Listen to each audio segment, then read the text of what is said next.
በዮሐንስ ራእይ ምዕራፍ 14 ቁጥር 6 ላይ በምድርም ለሚኖሩ ለሕዝብም ለነገድም ለቋንቋም ለወገንም ሁሉ ይሰብክ ዘንድ የዘላለም ወንጌል ያለው ሌላ መልአክ ከሰማይ መካከል ሲበር አየሁ እንዲል ቅዱስ ቃሉ እንደ ቀደሙት አባቶቻችን የማይለወጠውን ቅዱስ ወንጌል ለፍጥረት ሁሉ ማብሰርን ዓላማው ያደረገው ይህ ቃለ ወንጌል ቲቪ ነው።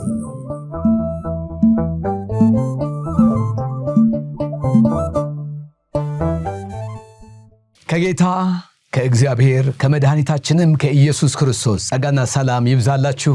እንደምን ሰነበታችሁ? እግዚአብሔር አምላክ ለዘላለም የተባረከ ይሁን። ከኢቫንጀሊካል ቴሌቪዥን ጋር በመተባበር የምናስተላልፈውን የእግዚአብሔርን ቃል የእግዚአብሔርን አገልግሎት እንጀምራለን። እግዚአብሔር አምላክ ለዘላለም የተባረከ ይሁን። ከቃለ ወንጌል ቴሌቪዥን አገልግሎት ጋር አብራችሁ ስላላችሁ በጣም ደስተኛ ሆናችሁ ይህን መልእክት እየተካፈላችሁ ስለሆነ እግዚአብሔርን እጅግ አድርገን እናመሰግናለን። ስለምትጸልዩልን ከጎናችሁም ስላላችሁ እግዚአብሔር አምላክ ዘመናችሁን ይባርክ ያለምልም ብዬ እላለሁኝ። የእስራኤል ቅዱስ እግዚአብሔር ለዘላለም የተባረከ ይሁን። አሁን ዛሬ በአዲስ መልእክት ወደ እናንተ መጣለሁኝ። እግዚአብሔር አምላክ ለዘላለም ይባረክ። የእስራኤል ቅዱስ እግዚአብሔር ደግሞ በሕይወታችሁ ላይ የሚያደርገውን መጽናናት እግዚአብሔር የሚያደርገውን ጉብኝት አብረን እናያለን። እግዚአብሔር አምላክ ለዘላለም ይባረክ። መልእክታችን ያለው በምሳሌ መጽሐፍ ምዕራፍ 1 ቁጥር 33 ላይ ያለው ይሆናል። እሱን እናነብና አብረን እንጸልያለን። እንደዚህ ይላል የእግዚአብሔር ቃል፣ የሚሰማኝ ግን በእርጋታ ይቀመጣል፣ ከመከራም ስጋት ያርፋን ይላል። መንፈስ ቅዱስ እንዲያስተምረን እስኪ እንጸልይ። እግዚአብሔር አባታችንና አምላካችን ሆይ በጌታ በኢየሱስ ክርስቶስ ስምና ስልጣን ስለዚህ የተወደደ ጊዜ እጅግ አድርገን እናመሰግንሃለን። የእስራኤል ቅዱስ የሰራዊት ጌታ እግዚአብሔር ሆይ በጌታ በኢየሱስ ክርስቶስ ስምና ስልጣን ይህን መልእክት የሚሰሙ እህቶችና ወንድሞች፣ አባቶችና እናቶች፣ በምድሪቱ ሁሉ ላይ ያሉ ሰዎች መታነጽና መጽናናት ይሆንላቸው ዘንድ የብርሃናት አባት የሰራዊት ጌታ እግዚአብሔር፣ የመጽናናት አምላክ እግዚአብሔር፣ የርኅራኄ አምላክ እግዚአብሔር፣ ጥንት እግዚአብሔር፣ ጨለማ ያላሸነፈ ብርሃን ለዘላለም እናመሰግንሃለን። እግዚአብሔር ሆይ ቦታ የማይወስንህ መንፈስ፣ ጊዜ የማይገድብህ ዘላለም ለዘላለም እስከ ዘላለም እናመሰግንሃለን። ዛሬ ስምህን እንጠራለን። የሰራዊት ጌታ እግዚአብሔር ሆይ በጌታ በኢየሱስ ክርስቶስ ስምና ስልጣን የሚሰማኝ በእርጋታ ይቀመጣል፣ ከመከራም ስጋት ያርፋል እንደሚል ቃልህ በጌታ በኢየሱስ ስም ከመከራ ስጋት የምንተርፍበት የምንድንበት በኢየሱስ ክርስቶስ ስም እውነተኛ ጥበብና ማስተዋል እንድሰጠን በጌታ በኢየሱስ ስም ጸልያለሁኝ። ጌታ እግዚአብሔር እዚህ አካባቢ ያለ የትኛውም የጨለማ ስራ ሁሉ በጌታ በኢየሱስ ክርስቶስ ስምና ስልጣን የተሰባበረ ይሆን፣ የተነቀለ ይሆን። መጽናናት ለሚያስፈልጋቸው መጽናናት፣ እረፍት ለሚያስፈልጋቸው እረፍት፣ እግዚአብሔር ሆይ ፈውስ ለሚያስፈልጋቸው ከቃልህ የተነሳ ፈውስ እንዲሆንላቸው በጌታ በኢየሱስ ክርስቶስ ስምና ስልጣን እጸልያለሁ። ጌታ አምላክ ስም ለዘላለም ብሩክ ይሁን። ጌታ ሆይ እኔንም የሚሰማውንም ይህን ሕዝብ እንድትባርክ ለታመንከው ፈጣሪ ለአንተ አሳልፌ እሰጣለሁ። ሁሉ ለክብር ይሁን። በጌታ በኢየሱስ ክርስቶስ በኩል ጸለይን፣ አሜን። እግዚአብሔር አምላክ ለዘላለም የተባረከ ይሁን። ርዕሳችን ያለ ስጋት የመኖር ጥበብ የሚል ይሆናል። ያለ ስጋት የመኖር ጥበብ በሚል ርዕስ አብረን የእግዚአብሔርን ቃል እንከፋፈላለን። ምሳሌ ምዕራፍ 1 ቁጥር 33 ላይ ያለ ይሆናል። የሚሰማኝ ግን በእርጋታ ይቀመጣል፣ ከመከራም ስጋት ምን ይላል? ያርፋል የሚል የአምላክ ቃል እናገኛለን። ክብር ለእግዚአብሔር ይሁን።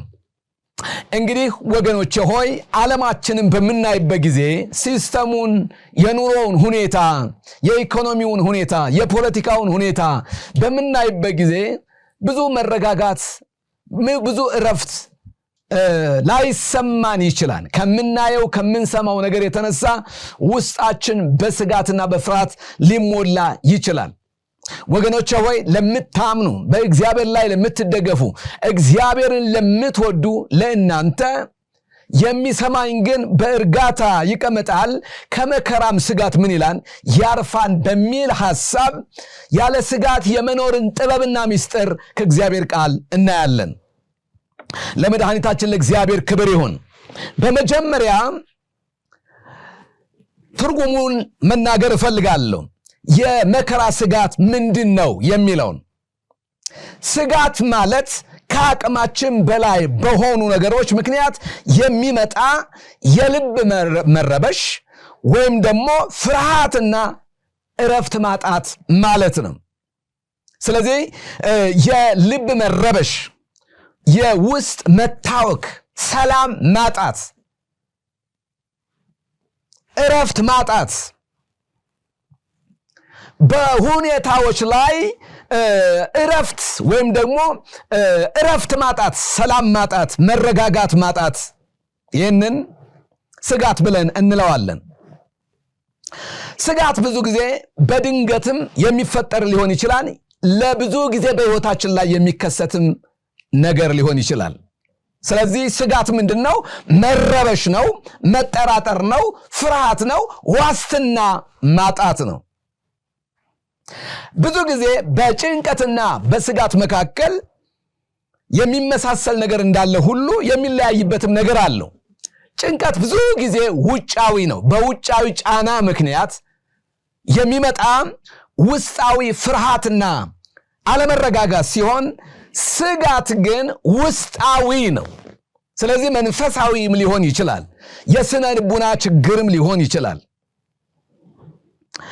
የመዝገበ ቃላት ትርጉም ምንድነው የሚለው? ስለ አንድ ነገር በተለይም ደግሞ ስለ ወደፊቱ ወይም ደግሞ እርግጠኛ ባልሆነ ነገር መረበሽ ወይም ደግሞ መተከዝ ማለት ነው ብሎ ይናገራል። መተከዝ፣ መረበሽ፣ እርግጠኛ አለመሆን በሁኔታዎቻችን፣ በምናየው ነገር፣ በምንሰማው ነገር፣ በዙሪያችን ባለው ነገር መረበሽ ይለዋል። መጽሐፍ ቅዱሳዊ ትርጓሜ፣ የመከራ ስጋት ትርጓሜ ብዙውን ጊዜ በመጽሐፍ ቅዱስ ውስጥ ስጋት በእግዚአብሔር እንክብካቤና አቅርቦት ላይ እምነት ማጣት ብሎ ይተረጉመዋል። ስለዚህ የመከራ ስጋት ምንድነው? በሉዓላዊ አምላክ፣ ከችግር በላይ በሆነ በሉዓላዊ አምላክ አቅርቦት እንዲሁም ደግሞ መለኮታዊ ጥበቃ ላይ እምነት ስናጣ የሚሰማን ውስጣዊ አለመረጋጋትና ዋስትና ማጣት ነው። ስለዚህ መጨነቅ፣ በሐሳብ መከፋፈል፣ በአእምሮ መለያየት የሚል ትርጉም ይኖረዋል ማለት ነው። በማቴዎስ ወንጌል ምዕራፍ 6 ቁጥር 25 ላይ ስለ ሕይወታችሁ ምን አትበሉ ይላል? አትጨነቁ። በአንዳች ምን አትበሉ? አትጨነቁ የሚል የእግዚአብሔር ቃል እናገኛለን። ስጋት ከፍርሃትና ከሰላም ማጣት ጋር የተያያዘ ወይም ደግሞ የሻሎም እጦት እንደሆነ የብሉይ ኪዳን የዕብራይስጡ ትርጉም ይናገራል። ስለዚህ ሻሎም ማለት ሁለንተናዊ ሰላም ነው። ውስጣዊም ውጫዊም መረጋጋት ነው። የጦርነት አለመኖር ነው። እውነተኛው ሻሎም በጌታ በኢየሱስ ክርስቶስ መምጣት ይሆናል።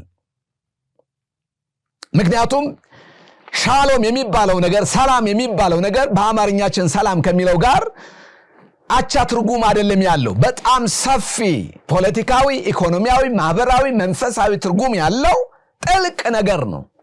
ስለዚህ የሻሎም አለመኖር፣ የሰላም አለመኖር የውስጥ መረጋጋትን ያሳጣን።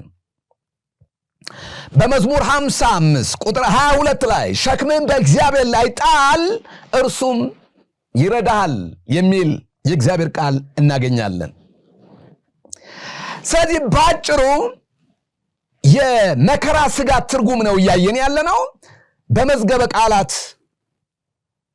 ትርጓሜ መሰረት ስጋት የአእምሮ ችግርም ሊሆን ይችላል፣ የስነ ልቡና ችግርም ሊሆን ይችላል፣ ስለሚመጣው ነገር ዋስትና ማጣትም ሊሆን ይችላል። እንደምታውቁት ዓለማችን በብዙ ችግር፣ በብዙ ስጋት፣ በብዙ የመከራ ስጋት ውስጥ እያለፈች ትገኛለች።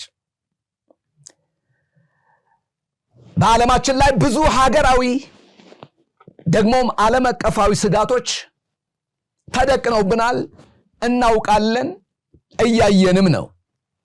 ስለዚህ የሰው ልጅ የዕለት ተዕለት ህይወት ከስጋት ነፃ ነው ማለት አይቻልም።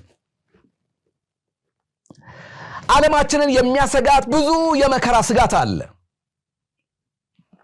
ለምሳሌ የአየር ንብረት ለውጥ ዓለማችንን ያሰጋታል። ከፍተኛ የአየር ሙቀት፣ ድርቅ፣ ከባድ ዝናብ፣ የተፈጥሮ አደጋዎች በዓለም ዙሪያ ባሉ ማህበረሰቦችና እንዲሁም ደግሞ ግለሰቦች ደረጃ ብዙ የሚታዩ የአየር ንብረት ለውጦች በሀገር ኢኮኖሚ ላይ ተጽዕኖ እያሳደረ እንደሆነ ባለሙያዎች ይናገራሉ። የመከራ ስጋትን አጥብበን እንዳናየው ፈልጌ ነው። በጣም ዓለማችን ብዙ ቅውጥ የሚያደርጋት ብዙ የሚያስጨንቃት ነገር አለ። ምሁራንን የኦዞን መሳሳት ያሰጋቸዋል። ከዚህ የተነሳ ከፍተኛ የሆነ የአየር ለውጥ ስላለ ከባባድ የሆኑ ነውጦች በዓለማችን ላይ ያውሎ ነፋስ እንዲሁም ደግሞ ድርቆች፣ እነዚህ ነገሮች ወደድንም ጠላንም ከግለሰብ እስከ ሀገር ድረስ ሊነኩ የሚችሉ ሁኔታዎች እንደሆኑ ማወቅ እንችላለን። እሱ ብቻ አይደለም። ዓለማችንን የሚያሰጋት ምንድነው ብለን ስንል ዓለም አቀፍ የኢኮኖሚና የደህንነት ስጋት እናያለን። አንዳንድ ሀገሮች ሀብታም ቢመስሉም ዜጎቻቸው በጣም ብዙ ወጣት በሚባል ተውት ሀገራችንን ከዛ አልፎ አድገዋን በሚባሉት ሀገራት እንኳ የሥራ አጥ ቁጥር በጣም ብዙ ነው። በኢትዮጵያ ደረጃ በርካታ የተማሩ ሰዎች እማውቃቸው የተማሩ 2 ዲግሪ ያላቸው PhD እንኳ ያላቸው ሰዎች በሥራ እጦት ውስጥ እንደሚያልፉ እንረዳለን። ስለዚህ በከፍተኛ ድህነት፣ የምግብ እጥረት፣ የኢኮኖሚ ችግር በምድራችን ላይ አለ፣ በአፍሪካ ላይ አለ፣ በዓለም ላይ አለ።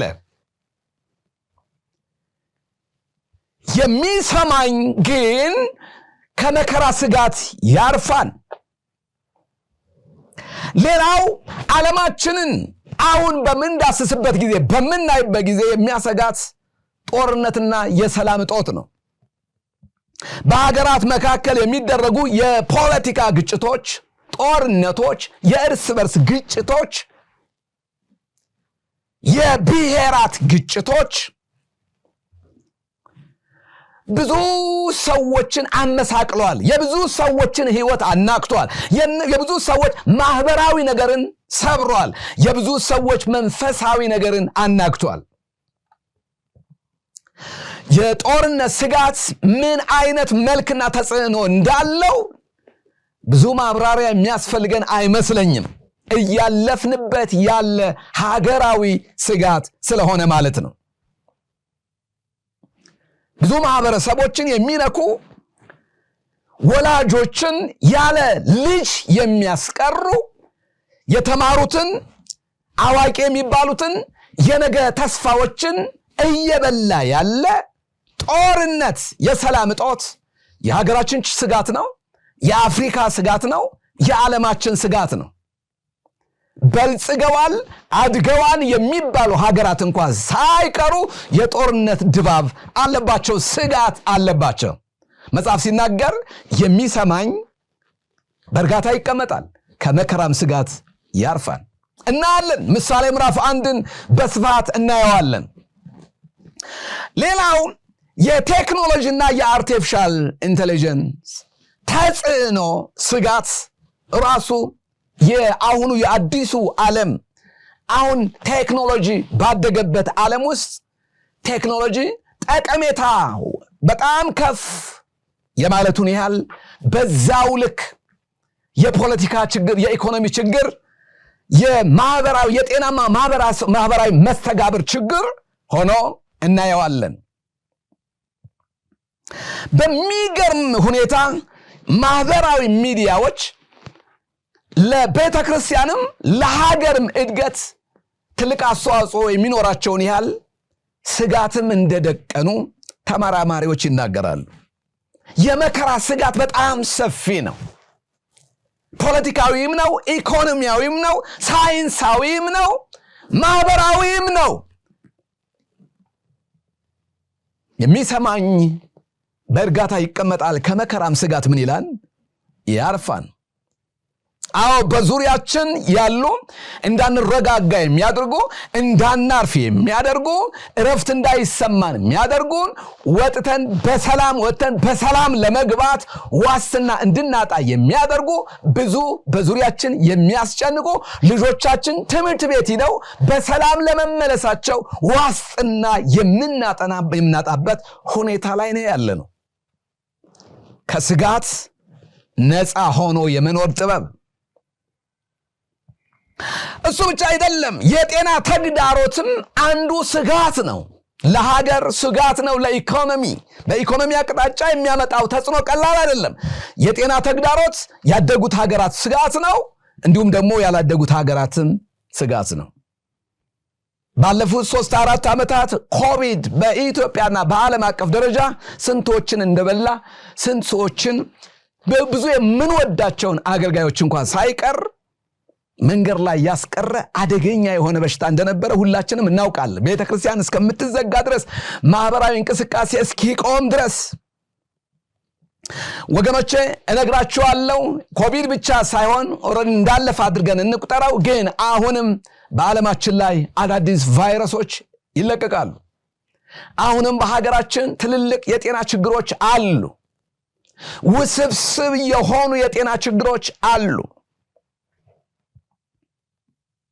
የሚገርም ነው። እየጨመረ የመጣው የአእምሮ ጤና ችግርም ዓለም አቀፍ ችግር እንደሆነ ይነገራል።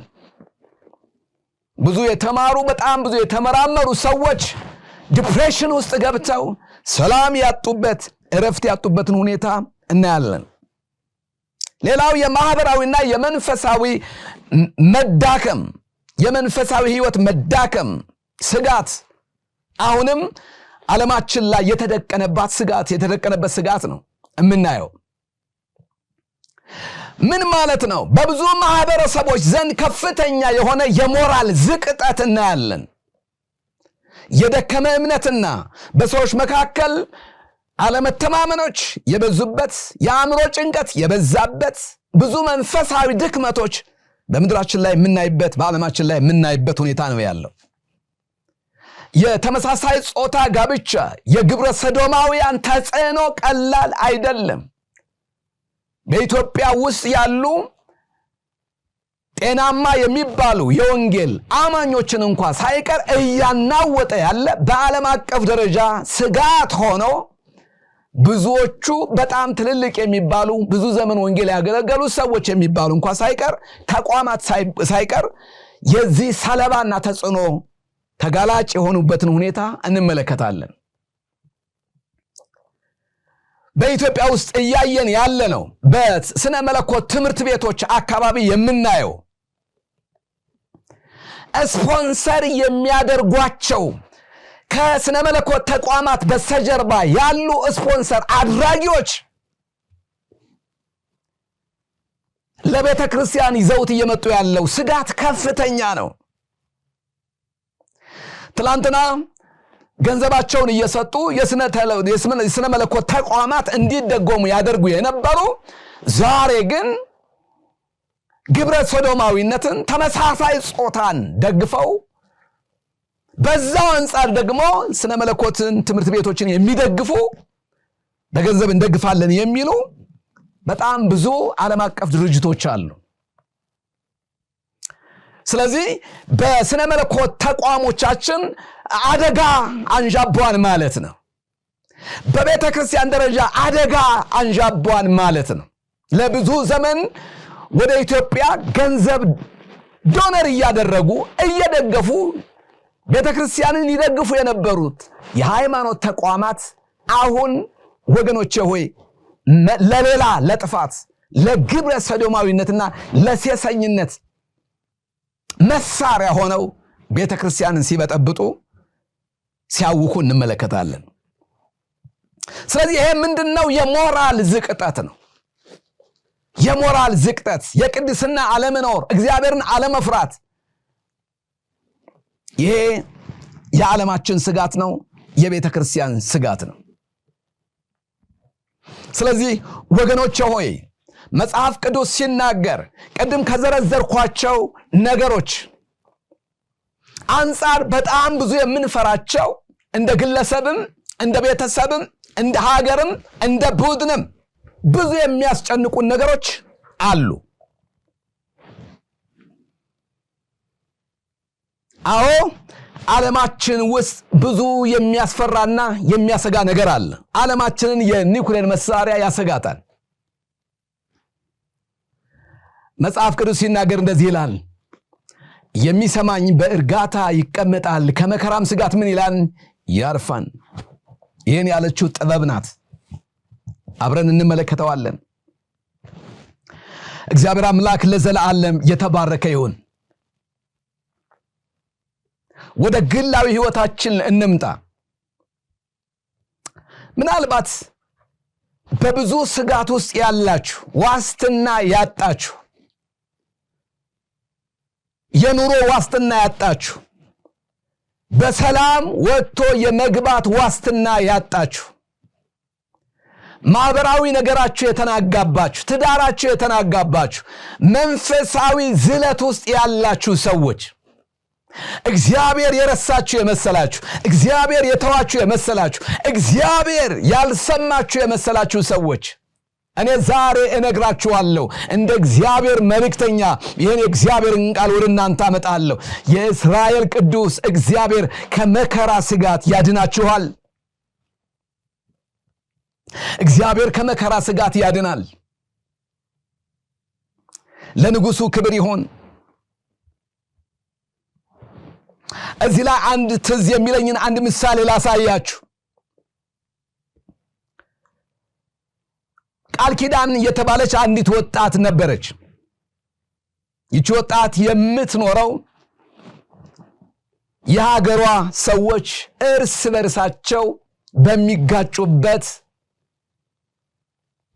አለመግባባት በበዛበት፣ አንዱ ሌላውን በሚገድልበት አስጨናቂ የህይወት ድባብ ውስጥ የምትኖር ነበረች። ቃል ኪዳን ጥሩ ስራ የነበራት፣ ቆንጆ ቤትና ተወዳጅ ጓደኞች የነበሯት፣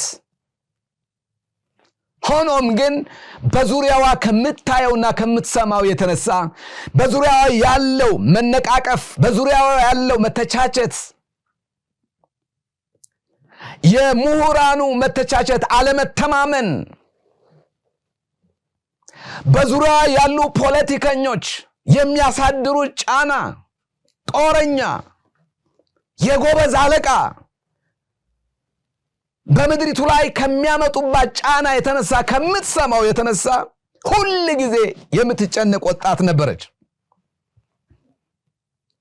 ቃል ኪዳን ስለ ስራዋ ትጨነቃለች፣ ስለ ስራ ባልደረቦቿ ትጨነቃለች፣ ስለ ነገ ህይወቷ ትጨነቃለች። ኢቭን ራሱ ከመስሪያ ቤቷ እንኳ በአሁን በምትሰራበት መስሪያ ቤት እንኳ ረጅም ዘመን ለመስራት ዋስትና አይሰማትም ነበረ።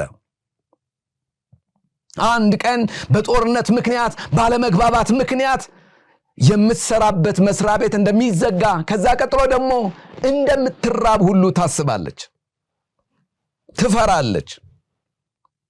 ስለዚህ በዚህ ጉዳይ ስለ ሀገሯ ጉዳይ እንቅልፍ ታጣለች። ተደጋጋሚ የሆኑ ራስ ምታቶች ይገጥሟታል። የቃል ኪዳን ስጋት በህይወቷ ውስጥ የተደቀነው በዙሪያዋ ያለው አለመግባባት፣ የሀገሩ አለመረጋጋት፣ የፖለቲካ አለመረጋጋት፣ የሰዎች አለመተማመን፣ የዘረኝነትና የብሔርተኝነት ግጭቶች፣ እነዚህ ነገሮች በሙሉ ህይወቷን ዕለት ዕለት ስጋት እየከተቱት እንደሄዱ ትመሰክራለች። አንድ ቀን ቃል ኪዳን ወደ ቤተ ክርስቲያን ሄዳ ስለ ስጋቷ ለምትቀርባት ለአንዲት አገልጋይ ትነግራታለች። አገልጋዩም ቃል ኪዳንን ይህ ጭንቀት ከአንቺ አእምሮ በላይ ነው፣ ከምታስቢው በላይ ነው። እኛ የምንቆጣጠረው ነገር አለ፣ እኛ የማንቆጣጠረው ነገር አለ። በሀገራችን ላይ ያለውን የጦርነቱን ጉዳይ አንቺ ኮንትሮል የምታደርጊው ነገር አለም፣ ከአንቺ አእምሮ በላይ ነው። ከዛ ጋር ተያይዞ የሚመጣው ነገር በህይወትሽ የሚፈጥረውን ነገር ኮንትሮል ማድረግ አትችይም፣ ሲሆን ብቻ ነው የምታውቂው። ስለዚህ ማሰብ ከሚገባሽ በላይ ማሰብ የለብሽም። ማድረግ ያለብሽ በእግዚአብሔር ላይ ሙሉ በሙሉ መተማመን ብቻ ነው አለቻት። ሲቀጥል በሰራዊት ጌታ በእግዚአብሔር ላይ ተደግፈሽ መኖር፣ በእግዚአብሔር መለኮታዊ ከለላ መታመንና ስለ ምድርሽና ስለ ህዝብሽ ስለ ራስሽ መጸለይ ነው አለቻት። ቃል ኪዳን ይሄንን ስትሰማ እንደዚህ ነው ያለችው፣ እኔ እኮ በእግዚአብሔር አምናለሁ፣ በእግዚአብሔር ላይ እንዴት አትደገፊም ትይኛለሽ? እኔ እኮ ስወጣና ስገባ የማየው ነገር፣ የምሰማው ነገር፣ ሶሻል ሚዲያ ላይ የምመለከተው ነገር ህይወቴን ዕለት ዕለት እያራገፈው እያደረቀው እየሰጋው፣ ስለ ወንድሞቼ እየሰጋው፣ ስለ ቤተሰቤ እየሰጋው፣ ስለ ስራ ባልደረቦቼ እየሰጋው፣ ስለ ቀጣዩ የህይወቴ ዘመን እየሰጋው፣ ስለ መስሪያ ቤቴ እየሰጋው፣ ህይወቴ ዕለት ዕለት እየተናወጠ ነው የሄደው። ሲቀጥል እኔ ደግሞ በእግዚአብሔር አምናለሁ አለች። ኖ አገልጋዩ እንደዚህ አለቻት፣ ቃል ኪዳን በሰራዊት ጌታ በእግዚአብሔር እምትታመኝ ቢሆን ኖሮ አንድም ትረጋጊ ነበር፣ በሁለተኛ ደረጃ ደግሞ አብዝተሽ በመጸለይ ለታመነው ጌታ ራስሽን አሳልፈሽ ትሰጭ ነበረ። የሚረዳሽና የሚደግፍሽ የሰራዊት ጌታ እግዚአብሔር እንደሆነ ታውቂ ነበረ አለቻት። ይህንን ስንሰማ ቃል ኪዳን እጅግ ደነገጠች። ድሮ ቃል ኪዳን በሰራዊት ጌታ በእግዚአብሔር አቅርቦት እንደምትታመን በህልውናው እንደምትደገፍ ታምን ነበረ። ነገር ግን ከአገልጋዩዋ ምክር የተነሳ ህይወቷ ተነካ፣ ልቧ ቀለጠ። ስለ ነገ መስጋት እንደሌለባት፣ ስለ ነገ መፍራት እንደሌለባት፣ በሰራዊት ጌታ በእግዚአብሔር ላይ መታመን እንዳለባት መዝሙር 55 ቁጥር 22 ላይ ሸክምን በእግዚአብሔር ላይ ጣል እርሱም ይረዳሃል የሚለውን የእግዚአብሔርን ቃል ነገረቻት። በመዝሙር 23 ላይ እግዚአብሔር እረኛዬ ነው የሚያሳጣኝም የለም፣ በለመለመ መስክ በዕረፍት ውኃ ዘንድ ይመራኛል፣ ነፍሴን መለሳት፣ ስለ ስሙም በጽድቅ መንገድ መራኝ። በሞት ጥላ መካከል እንኳ ብሄድ አንተ ከኔ ጋር ነህና ክፉን አልፈራም የሚለውን የእግዚአብሔርን ቃል ነገረቻት። በሞት ጥላ መካከል እንኳ ብትሄጅ አምላክሽ እግዚአብሔር ከአንቺ ጋር ከሆነ አትፍሪ። የሚረዳሽ እግዚአብሔር ነው፣ የሚደግፍሽ እግዚአብሔር ነው፣ የሚያጸናሽ እግዚአብሔር ነው። በልዑል መጠጊያ የሚኖር ሁሉም በሚችል አምላክ ጥላ ውስጥ ምን ይላል? ያድራል። በእግዚአብሔር ላይ ታመኝ አለቻት። በልዑል ታመኝ። ዛሬም በብዙ የመከራ ስጋት ብቻ አይደለም፣ መከራ ነው። በብዙ የመከራ ስጋት ውስጥ ያላችሁ፣ በብዙ የመከራ ስጋት ውስጥ የምታልፉ ወንድሞቼና እህቶቼ፣ ህይወታችሁ የተጨነቀ፣ ህይወታችሁ የተናጋ፣ እኔ ለኢትዮጵያ ለሀገሬ ህዝብ ይህንን መልእክት እናገራለሁ። እንደ ቃል ኪዳን ዕለት ዕለት በስጋት ውስጥ የምትኖሩ ሰዎች፣ እንደ ቃል ኪዳን በስጋት ዕለት ዕለት የምትናወጡ ሰዎች፣ ዛሬ የምስራች አለኝ። ከመከራ ስጋት ነፃ ሆነን የምንኖርበትን ጥበብ አሳያችኋለሁ። በእውኑ ሰው ከመከራ ስጋት ነፃ መሆን ይችላል? አዎ ይችላል። እንዴት? እናየዋለን። የእስራኤል ቅዱስ እግዚአብሔር የተባረከ ይሁን። የተወደዳችሁ የእግዚአብሔር ልጆች፣ ወንድሞቼና እህቶቼ፣ አባቶቼና እናቶቼ፣ በዚህ በፈተና በተሞላ ዓለም፣ ህይወት ግራ አጋቢ በሆነችበት ዓለም፣ ሰው ለመብላትና ለመጠጣት እንኳን ዋስትና በሚያጣበት ዓለም፣ በጥርጣሬና በድንገተኛ ችግሮች ምናልባት እየተናወጣችሁ ያላችሁ ሰዎች እኔ አንድ ነገር እላለሁኝ የሚያናውጣችሁ መሰረቱ ምን እንደሆነ እወቁ እንጂ ከአመጽ ጋር አትተባበሩ እንጂ በጽድቅ የምትሄዱ ሰዎች የዘላለሙ ቅዱስ እግዚአብሔር ከመከራ ስጋት ያድናችኋል። በዓለማችን ላይ ስንቶች በበሽታ በገንዘብ እጥረት በሚያሳስቡ የቤተሰብ ጉዳዮች ስለሚመጣው ዘመን በማሰብ ሞትን እንኳን በመፍራት አዘውትረው የሚጨነቁ የመከራ ስጋት ህይወታቸውን የሚንጠው በጣም ብዙ ሰዎች አሉ።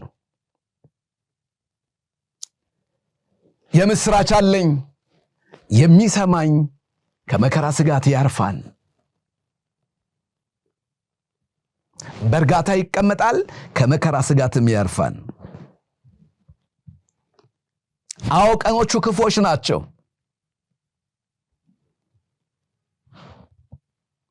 ልጄ ጢሞቴዎስ ሆይ በመጨረሻው ዘመን አስጨናቂ የሆነ ዘመን እንዲመጣ ይህንን እወቅ። ሰዎች ገንዘብን የሚወዱ ይሆናሉ። ዘመኑ አስጨናቂ ነው። መጽሐፍ ቅዱሳችንን ላንብብላችሁ። ሐዋርያው ጳውሎስ ለወጣቱ መጋቢ ያስተላለፈውን መልእክት ዛሬም ለእናንተ ላንብብላችሁ። ሁለተኛ ጢሞቴዎስ ምዕራፍ 3 ቁጥር 1 ላይ ነገር ግን በመጨረሻው ቀን የሚያስጨንቅ ዘመን እንዲመጣ ይህንን እወቅ። ሰዎች ራሳቸውን የሚወዱ ይሆናሉ። አንድ በለኝ። ሰዎች ራሳቸውን የሚወዱ ይሆናሉ። ሁለተኛ ገንዘብን የሚወዱ ይሆናሉ።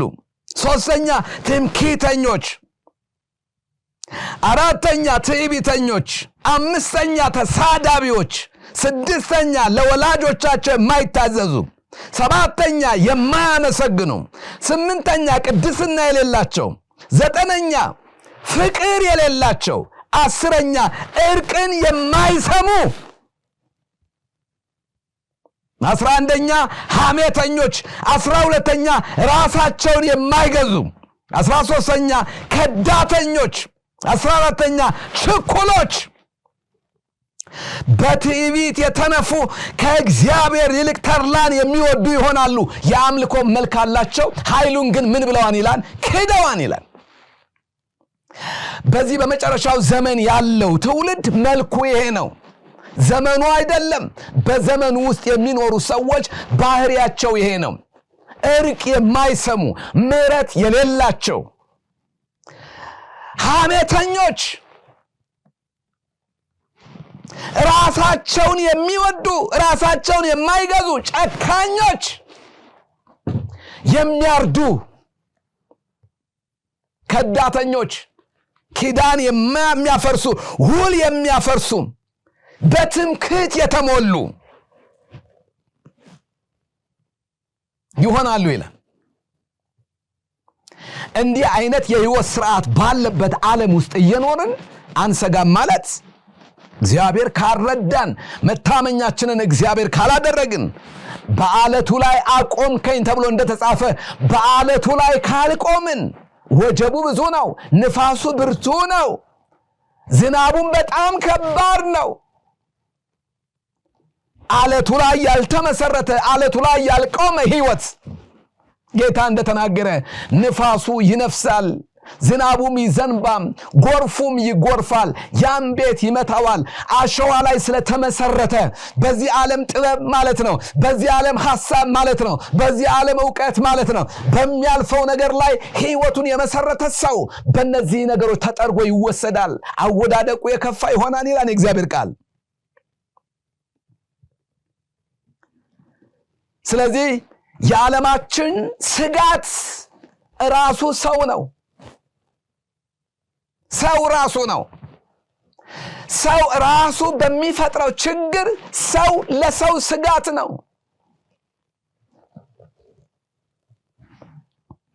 አንድ ጥናት አነበብኩኝ። በዓለማችን ላይ ሰውን የሚገድሉ መርዛማ ከሚባሉት ነገሮች ሰውን በመግደል ደረጃ ወጥቶላቸው ከአንደኝነት ቀጥሎ ሁለተኛ ደረጃ ላይ ያለው ሰው ራሱ ነው። ሰው ራሱን ይገላል። በድንገተኛ የሚሞት በበሽታ በምናምን የሚሞት ምናምን እንዳለ ሁሉ በዓለማችን ላይ በቀን የሰው ሕይወት ያልፋል።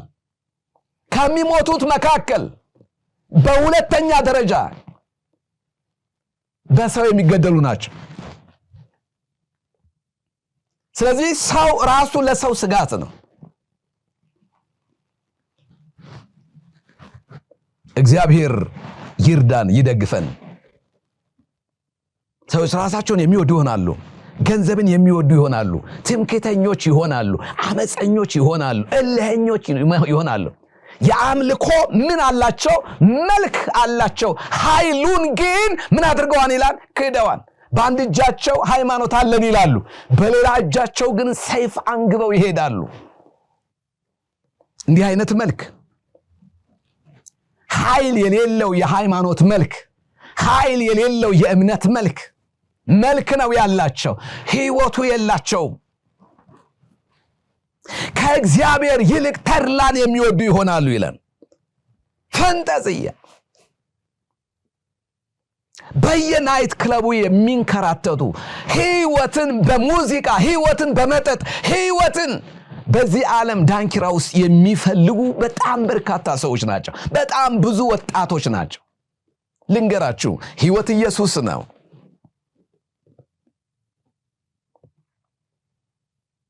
ሰላም ኢየሱስ ነው። ያለ ስጋት እንድንኖር የሚያደርገን ኢየሱስ ነው።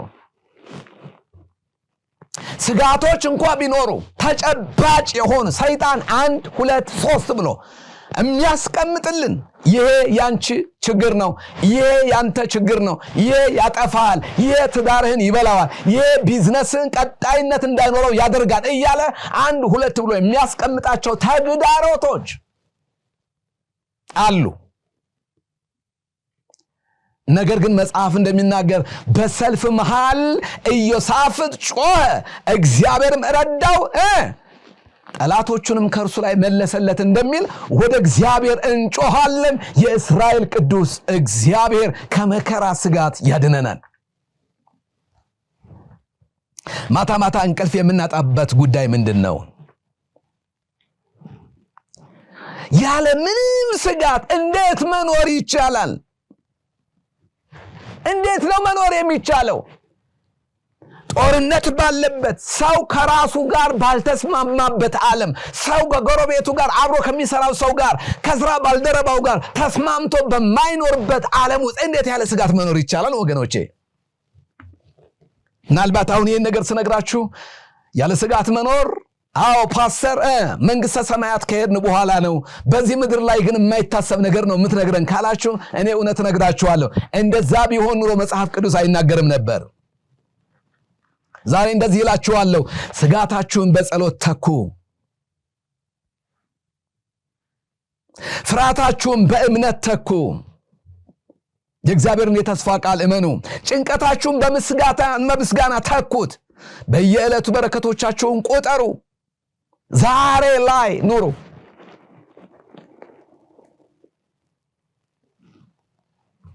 እግዚአብሔርን ከመፍራት ጋር ያለ ጥቂት ነገር ይሻላል ከአመፀኞች ጋር በአመፀኞች ጉባኤ እነ ዳዊት እንዲገደሉ ሳኦል በደገሰበት በዛ የመባቻ በዛ የግብር ድግስ ውስጥ ከመገኘት ወደ ምድረ በዳ መሄድ ይሻላል እላለሁ። ዳዊትን ሊገለው ሳኦል የሚገርም ድግስ ደገሰ። እግዚአብሔር ማስመለጥ ይችላልና ዳዊትን አስመለጠው። ዛሬ ምስራች አለኝ። ከስጋት ዑደት እንዴት ነው ነፃ የምንወጣው?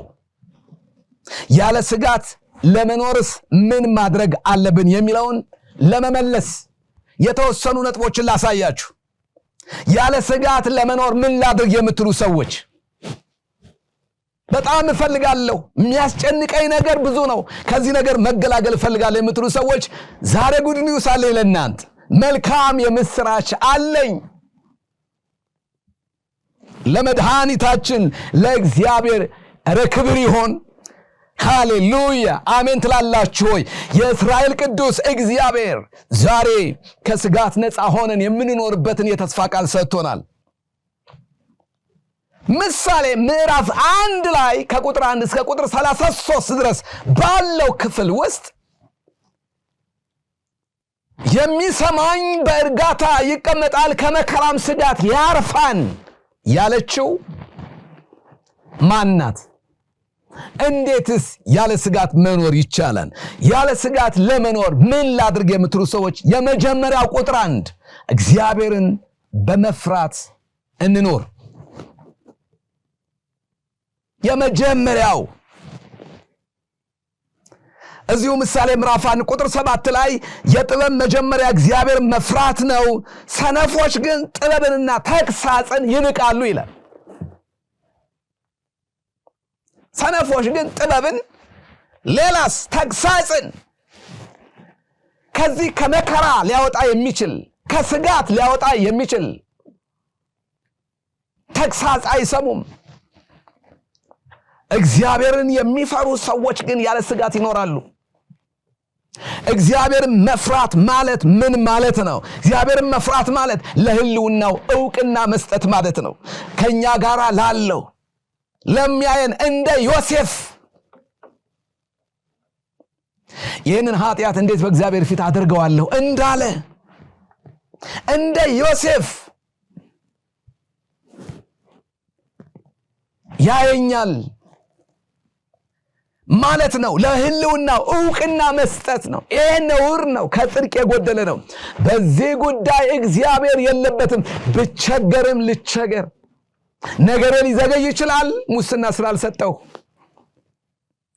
ደለም በጽድቅ እሄዳለሁ እግዚአብሔር ይፈርድልኛል ብሎ ኮስተር ማለት ይጠይቃል ያቋም መውሰድ ይጠይቃል ከአመጽ ጋር አለመተባበርን ይጠይቃል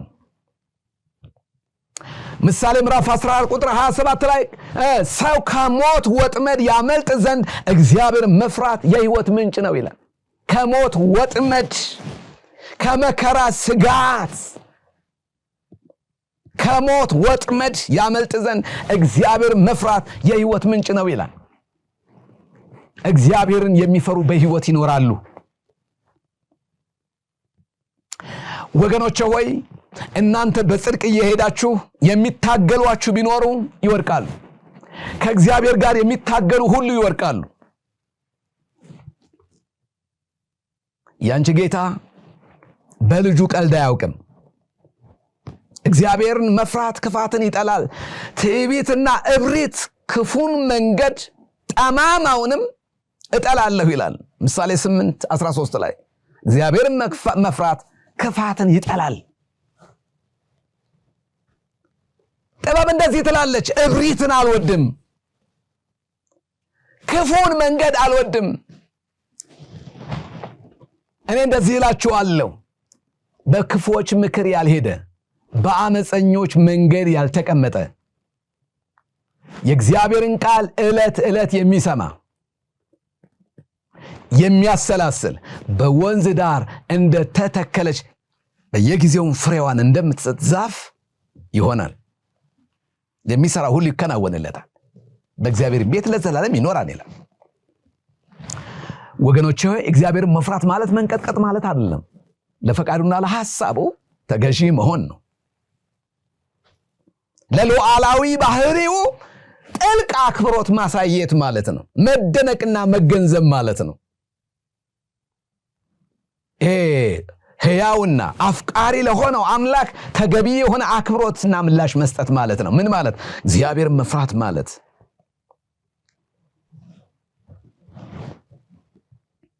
ስለዚህ ዛሬ እንደዚህ ይላለሁኝ አባቴ ብሩካን የእግዚአብሔርን ሉዓላዊነት ማወቅ ጭንቀታችንን የምንቀይርበት መንገድ ነው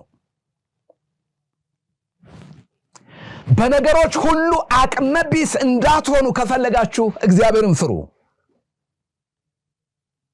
በእቅዱ ታመኑ እኔ ለእናንተ የማስባት ሐሳብ በጎ ናት ይላል። አዎ የችግሮቻችንን እውነታ መካድ ተገቢ አይደለም። ነገር ግን ከፍ ካለው በላይ ከፍ ያለ አንድ ሉዓላዊ አምላክ እግዚአብሔር መገኘቱን በዙሪያችን እንዳደረገ እንወቅ። እግዚአብሔር ከጠላቶቻችሁ ከአንደበታቸው ጅራፍ ያድናችኋል፣ በድንኳኑም ይከልላችኋል።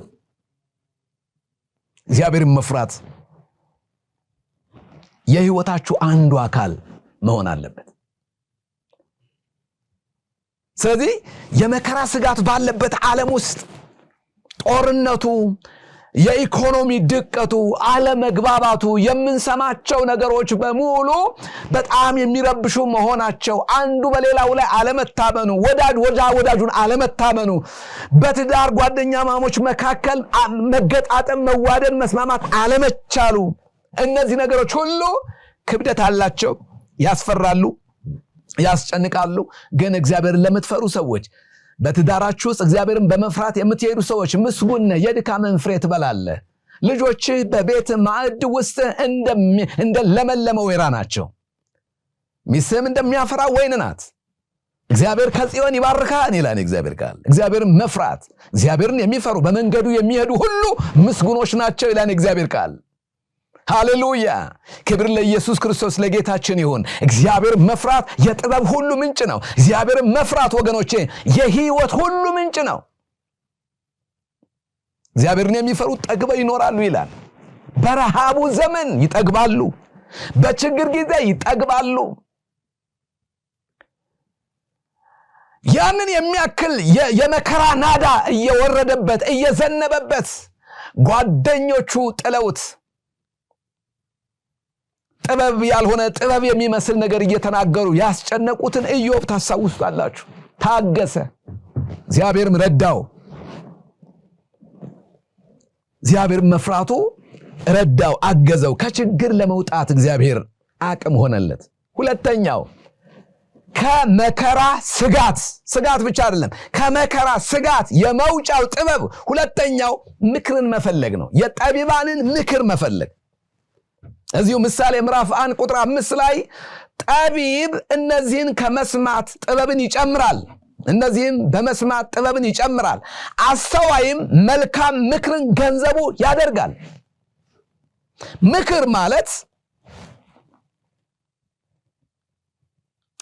አንድን ሰው የተሻለ አቅጣጫ እንዲያስብ መርዳት ነው። የሐሳብ አማራጭ ማሳየት ነው ምክር። እናንተ ያዛችሁት እውነት አለ፣ ግን ይሄ ነገር ካስጨነቃችሁ እንደዚህ የሚባል አይነት መንገድ አለ፣ እንዲህ አይነት ሐሳብ አለ፣ በዚህ በከበደ ነገር ላይ እንደዚህ አይነት ምክር የሚሰጡ ሰዎች አሉ ብለው ሰዎች አድቫይስ ያደርጓቸዋል። የጠቢባንን ምክር ስማ። አንዳንድ ሰዎች ችግሮቻቸውን ራሳቸው ይዘው ይጨነቃሉ። አማክሩ። መጋቢዎቻችሁን፣ አገልጋዮቻችሁን ላቅ ካለ ከፍ ካለ ጠለቅ ካለም ባለሙያዎችን መጠቀም እጅግ ተገቢ ነው። በመዝሙር 75 ቁጥር 24 ላይ በአንተ ምክር መራኝ ከክብርህም ጋር ተቀበልከኝ ይላል። ሃሌሉያ! እግዚአብሔር የተመሰገነ ነው። በአንተ ምክር ምን አደረከኝ? መራኝ። ከክብር ጋር ምን አደረከኝ? ተቀበልከኝ። አዎ የወደቀው ፈጽሞ እንዳይጠፋ እግዚአብሔር በምክሩ ያስባን የሚል እግዚአብሔር ቃል ታስታውሳላችሁ። ስለዚህ ስጋት በሆነባችሁ ነገር ላይ ከሰዎች ጋር ተመካከሩ እያልኩ ነው። ከአንዳንድ እንደ ሮብዓም አይነት ሰዎች፣ ክፉ ምክርን ከሚመክሩ ጓደኞች፣ እንደ አኪጦፌል ከሆኑ ክፉ ሰዎች ራሳችሁን መጠበቅ አለባችሁ። ስለዚህ ከመከራ ስጋት ነፃ ለመውጣት ታማኝ አማካሪዎች፣ እግዚአብሔርን የሚወዱ እግዚአብሔርን የሚፈሩ የጥበብና የእውቀት እግዚአብሔርን የመፍራት መንፈስ ያለባቸውን ሰዎች መጠጋት ያስፈልጋል። ምክርን መፈለግ መንፈሳዊነት ነው። ያውም ደግሞ የሚመክራችሁን ሰዎች መምረጥ ይጠበቅባችኋል። እንደዛ ካልሆነ ትወርቃላችሁ። ለእስራኤል ለሁለት ለመከፈሏ ለብዙ ዘመን ለሰቆቃዋ ምክንያት የሆነው የሮባም የጠቢባንን ያዋቂዎችን በልምድም በህይወትም በእድሜም በአገልግሎትም የሚቀድሙትን ሰዎች ሳይሆን የጓደኞቹን ምክር በመስማቱ ምክንያት ለእስራኤል ለሁለት መከፈል ምክንያት ሆነ። አንዳንድ ክፉ መካሪዎች አሉ። መንግስታት አማካሪዎች አሏቸው። ክፉ መካሪዎች ግን ውድቀታችንን ያፋጥናሉ። ስለዚህ በህይወታችሁ የምትፈልጓቸው ወደ ተሻለውና ወደ ቀናው ነገር ወደ እግዚአብሔር ሐሳብ የሚያመጧችሁ በእናንተ ውስጥ ያለውን ዘላለማዊን ሐሳብ የእግዚአብሔርን ፕሮግራም በጽድቅ ተረድተው መንገዱ ይሄ ነው ብለው ሊመሯችሁ የሚችሉ ሰዎች የነሱን ምክር መፈለግ ያስፈልጋል። ሶስተኛው ከመከራ ስጋት ለመውጣት ሰለሞን የሚለን ከኃጢአተኛ ህይወት ወይም ደግሞ ከልምምድ ኃጢአት መራቅ ነው። ምሳሌ ምዕራፍ 1 ቁጥር 10 እስከ 19 ድረስ ይላችሁ ማንበብ ትችላላችሁ። ልጄ ሆይ ኃጢአተኞች ቢያባብሉ እሺ አትበል። ጓደኛ መምረጥ ያስፈልጋል። አንዳንድ ጊዜ ለስጋታችን ምክንያት የሆኑ ችግሮቻችሁን የሚያባብሱልን ክፉ የሆኑ ሰዎች ናቸው። ውድቀታችንን የሚያፋጥኑ እነሱ ናቸው። ስለዚህ የልምምድ ኃጢአት በድንገት ከሚደረግ ኃጢአት ይለያል። መዳፈር ደምን ለማፍሰስ ከኛ ጋር ና፣ በጻድቁ ላይ ና እናድባበት፣ ንጹሑንም ሰው ያለምንም ምክንያት ና እንግደለው እንዝረፈው የታባቱ ብለው ከሚሉ ክፉ ሰዎች መለየት ያስፈልጋል። ወገኖቼ ሆይ በአራተኛ ደረጃ ለሰማያዊ ጥሪ ምላሽ መስጠት ነው ከመከራ ስጋት ለመዳን። ምሳሌ ምዕራፍ 1 ቁጥር 20 እስከ 33 ይላችሁ ማንበብ ትችላላችሁ። እኔ ግን የምፈልገውን ሐሳብ እንደዚህ ልበል። ጥበብ በመንገድ ትጮኻለች፣ በአደባባይዋን ድምጿን ከፍ ታደርጋለች ይላል። ልጆቼ ሆይ ኑ ቃሌን ስሙ፣ መንፈሴን እሰጣችኋለሁ። ኑ ቃሌን እሰጣችኋለሁ፣ መንፈሴን እሰጣችኋለሁ፣ ሲቀጥል ቃሌንም እሰጣችኋለሁ ትላለች። መንፈስ ባለበት ቃል አለ፣ ቃል ባለበት ደግሞ መንፈስ አለ። ይህ የሚሆነው ሰማያዊውን የጥበብ ጥሪ አሜን ብለን ስንሰማ ነው። ስለዚህ የሰማያዊ ጥሪ ድምፅ ምን የሚል ነው? እግዚአብሔርን በመፍራት ኑሩ፣ ቃሌን ስሙ።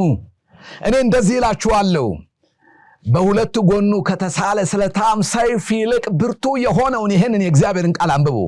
ኑ ቃሌን ስሙ ትላለች። ኑ ከመንፈስ የተካፈሉ ትላለች ጥበብ። ወንድሞቼ አንድ ነገር መናገር ፈልጋለሁ እዚህ ላይ። ለሰማያዊ ጥሪ ምላሽ የሰጠን ስንቶች ነን? የሕይወት ራስ የሆነውን የመድኃኒታችን የኢየሱስ ክርስቶስን የማዳን ሥራ አሜን ብለን ልንቀበል ወደ ጌታ ወደ ኢየሱስ ክርስቶስ ልንመጣ ያስፈልጋል። መዳን በሌላ በማንም የለም። ከመከራ ስጋት አሁንም ወይም በሚቀጥለውም ዓመት ከምንሰጋበት ነገር ነፃ የሚያወጣን ሰማይ ለሚሰጣችሁ ድምፅ አሜን ብላችሁ ስትመልሱ ነው። አሁን በየአደባባዩ ጥበብ ትጮኻለች፣ መዳን በሌላ በማንም የለም እያለች ጥበብ ትጮኻለች። እግዚአብሔርን መፍራት ተለማመዱ እያለች ጥበብ ትጮኻለች። ጽድቅንና ቅድስናን ተለማመዱ እያለች ጥበብ ትጮኻለች። እግዚአብሔርን ፍሩ እያለች ጥበብ ትጮኻለች። የሕይወት መንገድ እኔ ነኝ እያለች ጥበብ ትጮኻለች። እውነተኛ የሆነ እርቅ ያለበት፣ ምሕረት ያለበት፣ ቸርነት ያለበት፣ በጎነት ያለበት እኔ ነኝ እያለች ትጮኻለች። የስጋን የምድርን ከዚህ ዓለም የሆነውን ጥበብ ሳይሆን ሰማያዊ የሆነውን ጥበብ ፈልጉ እኔ ነኝ እያለች ትጮኻለች። እርቅ እኔ ጋር ይገኛል፣ ሰላም እኔ ጋር ይገኛል፣ ምህረት እኔ ጋር ይገኛል፣ እኔ ባለሁበት ሰዎች በሰላም ይኖራሉ ትላለች ሰማያዊ ጥበብ። እኔ ባለሁበት ሰዎች አይጋጩም ትላለች። እኔ ባለሁበት ሰዎች አይገዳደሉም ትላለች። እኔ እርቅ ነኝ ትላለች። ሰማያዊቷ ጥበብ ለሰማያዊ ጥሪ ምላሽ መስጠት፣ ለእግዚአብሔር ማዳን ምላሽ መስጠት፣ ለመንፈስ ቅዱስ ሐሳብ ምላሽ መስጠት። እግዚአብሔር አምላክ ለዘላለም የተመሰገነና የተባረከ ይሁን። ዛሬ ለሰማያዊ ጥበብ፣ ይሄ ጥበብ ኢየሱስ ነው፣ የእግዚአብሔር ልጅ ነው። የግሪክ ሰዎች ጥበብን ይሻሉ፣ አይሁዳውያን ምልክትን ይሻሉ። እኛ ግን የተሰቀለውን ክርስቶስን እንሰብካለን ይላል። የተሰቀለበትን ሳይሆን የተሰቀለውን ኢየሱስን ምን እንላለን? እንሰብካለን። አባቶቻችን ያሉት ይሄንን ነው። ሰማያዊ ጥሪ ይሄ ነው። የማይለወጠው የጥበብ ድምፅ ይሄ ነው። የእግዚአብሔር ኃይልና የእግዚአብሔር ጥበብ ኢየሱስ ነው ይላል። ኢየሱስ ምን ይላል? የእግዚአብሔር ጥበብ ምን ይላል? እኔ የሕይወት መንገድ ነኝ። ኑ ከመከራ ስጋት የምታርፉት እናንተ ሩጣችሁ ክርስቶስን የመማፀኛ ከተማ ስታደርጉት ነው። አረ አሜን ሃሌሉያ። የመማፀኛ ከተማችን ሰው አይደለም፣ መላእክት አይደሉም፣ ቅዱሳን ሰዎች አይደሉም፣ ፍጡራን አይደሉም።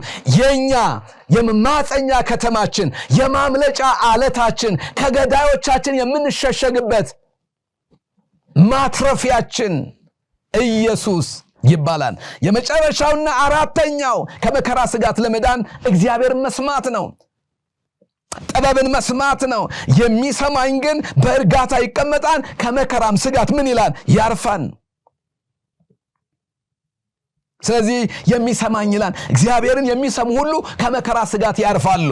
ታስታውሳላችሁ የጋለሞታዋ ረዓብን በዙሪያዋ የእግዚአብሔር ማስፈራት ወድቆ ኢያሪኮ በተከበበችበት በዛን ቀን ያመለጠችበት ጥበብ አንድ ነገር ነው ወገኖቼ ሆይ፣ የነዛ የሁለቱ መልእክተኞች ድምፅ መስማቷ ነው። በመስኮቱ ላይ ቀዩን ጥለት አንጠልጥይ፣ እኛም እናያለን፣ አንቺና ያንቺ የሆነ ነገር ሁሉ ይተርፋሉ አሏት። የመልእክተኞችን ምክር በመስማቷ ከሚጠፉት ጋር አልጠፋችም፣ በእምነት አመለጠች ይላል። የሚሰማኝ በእርጋታ ይቀመጣል። አረ ሃሌሉያ። እኔ አንድ ነገር ነግራችኋለሁ። አምልጠን ያተረፍንበት፣ ከአሳዳጁ ያመለጥንበት፣ ከዲያብሎስ ቀስት ያመለጥንበት እግዚአብሔር የተመሰገነ ይሁን መለኮታዊ ድምፅ ነው። እግዚአብሔር ለዘላለም የተባረከና የተመሰገነ ይሁን። አንድ ጥሪ ላድርግና ልጨርስ። ወገኖቼ ወይ በህይወታችሁ ስጋት ያለባችሁ፣ ጭንቀት ያለባችሁ፣ ግራ መጋባት ያለባችሁ፣ ፍርሃት ያለባችሁ፣ አለመረጋጋት ያለባችሁ፣ በጣም የምትጨነቁ ሰዎች እኔ ዛሬ ይህን ጥሪ ያደርግላችኋለሁ። ኑ ወደ እግዚአብሔር ተሸሸጉ።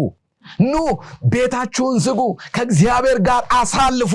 ከመከራ ስጋት ታመልጣላችሁ። የሰማይ አምላክ እግዚአብሔር የተባረከ ይሁን። ሕይወታችሁን ለጌታ ለኢየሱስ ክርስቶስ ያልሰጣችሁ ወደ ጌታ መምጣት የምትፈልጉ ሰዎች ንስሐ ግቡ።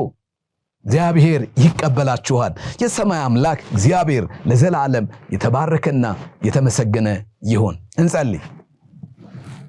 እናመሰግንሃለን ስለነበረን ጊዜ ሁሉ ለክብር ይሁን። የሥራው ጌታ እግዚአብሔር ሆይ ስላስተማርከን ስለረዳን እናመሰግንሃለን። ጌታ ሆይ አንተን የሚቀበሉ ሰዎች በዚህ ጉባኤ አሉ። የዘላለም አምላክ እግዚአብሔር በየቤታቸው ቁጭ ብለው የሚሰሙ ንስሐ መግባት የሚገባቸው ሰዎች በኢየሱስ ክርስቶስ ስም ንስሐ እንዲገቡ እንድትረዳቸው ጸልያለሁ። እግዚአብሔር አምላካችን ሆይ ስለተናገርከን ስላስተማርከን እናመሰግንሃለን። ይህ ቃለ ወንጌል ቲቪ ነው።